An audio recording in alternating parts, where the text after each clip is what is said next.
EU ambassadors agreed a mandate for negotiations with the European Parliament on the proposal for a digital green certificate. This certificate will facilitate safe and free movement during the COVID-19 pandemic by providing proof that a person has either been vaccinated against COVID-19, received a negative test result, or recovered from COVID-19. The current epidemiological situation remains of great concern, but when looking ahead, we need to have solutions that work across member states. The digital green certificate comes in to facilitate safe and free movement. It is also important for our citizens, for our societies, and for the recovery of our economies. I welcome this first step. It shows that we are ready to engage constructively with the European Parliament and the Commission to continue to move fast on these proposals in order to have the certificate and the system fully operational this summer, said the Portuguese Prime Minister Antonio Costa. The legal framework of the digital green certificate consists of two legislative proposals. The first concerns EU citizens and members of their families, and the second concerns third country nationals legally staying or legally residing in the territory of a member state. According to these proposals, it will be possible to use the certificate across all EU member states. It will also be introduced in Iceland, Liechtenstein, Norway, and Switzerland. The digital green certificate will also be open to initiatives being developed globally. These are the key amendments introduced in the legislative texts by the Council. A reference to the fact that a digital green certificate is not a precondition to exercise free movement rights, and it is not a travel document. In order to stress the principle of non-discrimination, in particular towards non-vaccinated persons, a new article on the international dimensions of the digital green certificate, clarifying the treatment to be given to certificates issued to union citizens and their family members, as well as legally staying or residing third country nationals vaccinated in third countries.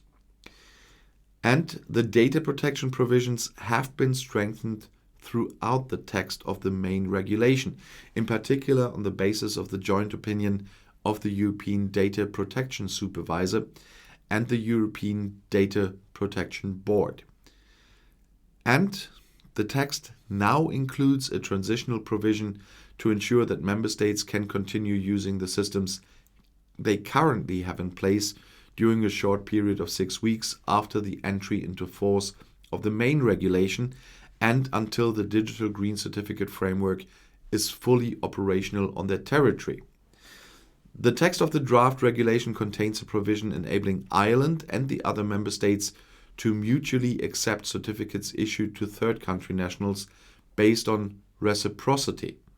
On March 17th, the European Commission presented two proposals for regulations subject to the ordinary legislative procedure to create a digital green certificate and facilitate the safe free movement of citizens within the EU during the COVID-19 pandemic. On March 19th, EU ambassadors approved the establishment and mandate of the ad hoc working party to accelerate, as a matter of priority, the negotiation of the above-mentioned proposals. After several meetings at working party level, EU ambassadors have now agreed a common position with a view to start negotiations with the European Parliament. The European Parliament is expected to adopt its position at its plenary on April 26th to 29th. The interinstitutional negotiations will start as soon as possible thereafter. Member states underlined their commitment to have the framework ready by summer 2021. And once again, this is an important topic, but it also shows one thing again, that there is no one just posing something on others.